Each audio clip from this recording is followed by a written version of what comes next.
Thank you. Back in 1993, I was invited to do a series in Canada. I just want to say we didn't fill the Massey Theatre. There were 1,260 seats, and every seat was full bar one. Always the same one, every single night. And it was that one. It was just like here. There was a door there. There was an aisle. There was an aisle and an aisle. And one seat, that one, was open. You know the story, don't you? You must know the story. You don't know the story?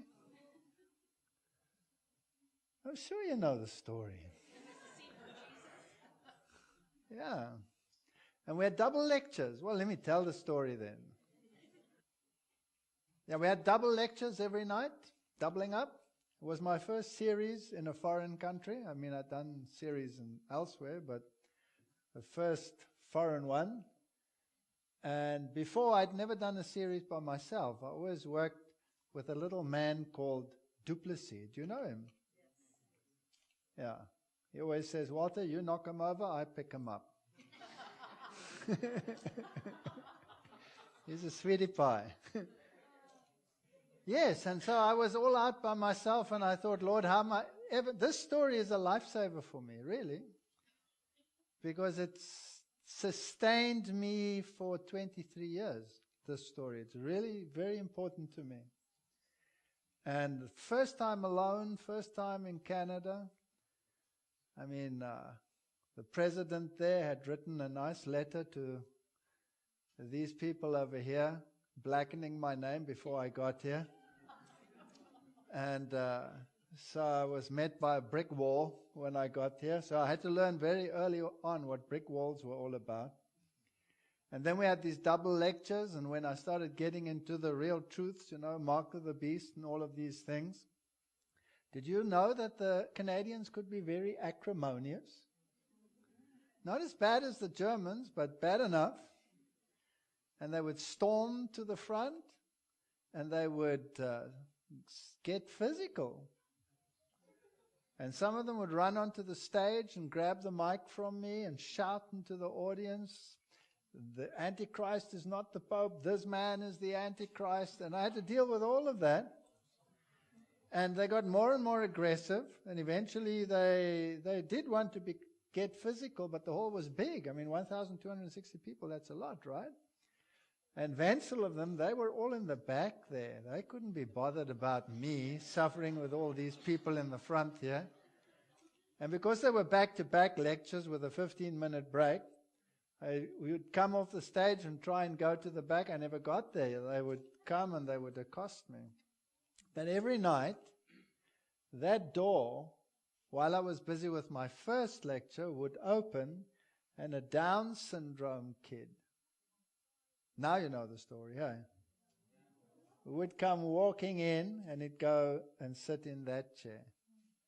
And he'd be cute, very Downs. He was about this big, tongue hanging out, and he'd sing. Not bothersome, he'd sit there. And then when this drama started and these people came to become aggressive, he would get up. They've got these short little stocky arms, and he'd go through them, and he'd come and stand with me. He'd put his arms around me, and he'd put his head there, and he'd sing. And there's no way you can hit somebody who's got a Down syndrome kid hanging on him. It's true. It's physically impossible. You can't do it, no matter how aggressive you are. And it became so, I became totally dependent on my Down syndrome kid. And 2 or 3 times he was late. I would stretch my lecture. Believe me, I can stretch lectures. Until the door went in, and I would heave a sigh of relief, and he would sit. Why was that chair open? The same one. I mean, it's 1,260 people. They can sit anywhere, right? That one was open. It was his chair. And then We moved from the Massey Theatre, I don't know, where did we move to? To the other side of Vancouver, to the church. There I was on the other side of Vancouver, and of course he was gone. Now, who was the Down syndrome kid? I thought he was part of the furniture, or maybe a neighbor's kid, because he always came alone. And the question is, why is there no support, no parents, no this, no that, nothing? And how does he get here, and how does he get in, and, questions like that. And I thought, well, he's part of the establishment. And I missed him. And then Amazing Discoveries is very kind to me. They only give me, 7 lectures in a row or so on a day. And it was a Sabbath, and I was flying the next day. And we were on the other side of the city. And I had something like, I don't remember, 6 or 7 lectures, really, something ridiculous. And in those days there were slides. You didn't have a thing like this. And so you had all these carousels standing around and packing in the slides to get them back into their little packets. And I'd given the second last lecture, and in the last lecture, about halfway through the lectures, the doors at the back open up, and the Down syndrome kid comes walking in. Can you believe that? And I thought, no, this is weird. No parents, no adult, other side of Vancouver. That means buses, transport, you can't walk. He's not part of the establishment. Who are you? And you know what? The same seat, that one, was open. And he sat right in the front. And I gave that last lecture, and I looked at him. And then after the lecture, I had to pack all these slides back, because I had to fly the next day. And I had all my little packets there, and I put them in there.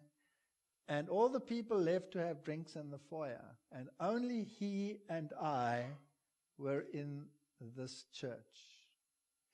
And then he got up, and I was standing on the front behind a pulpit thing, packing my slides. And he got up, and he walked around, and he came up the stairs, and he came behind the pulpit, put his arms around me, put his head there, little tongue hanging out, and he sang.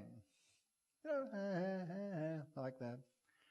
And I put the slides in, and I looked at him, and I put the slides in, and I picked up the courage, and I said to him, I pushed him away like this, and I looked at him like this, and I said, okay, I want you to answer me one question. Are you a man, or are you an angel? And he did this. This is exactly like this he did. And he walked off, and nobody ever saw him again. Now, I've had people run on the stage in Slovenia wanting to kill me. I've had those series done under police protection, with the police commissioner sitting in the front and 200 soldiers or police around the building, protecting us. Those guys ran on the stage. They took my little translator. She was a little girl like this.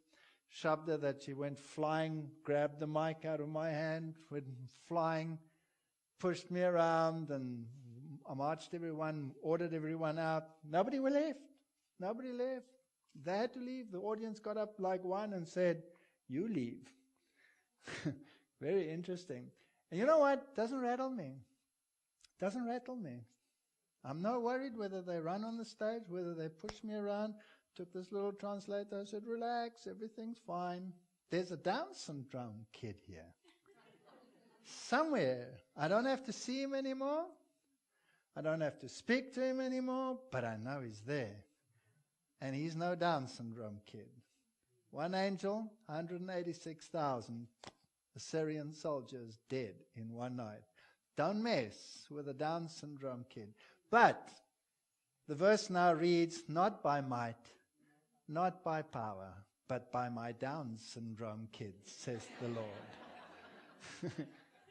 So yes, that angel did sustain me. So it was 1,260 minus 1.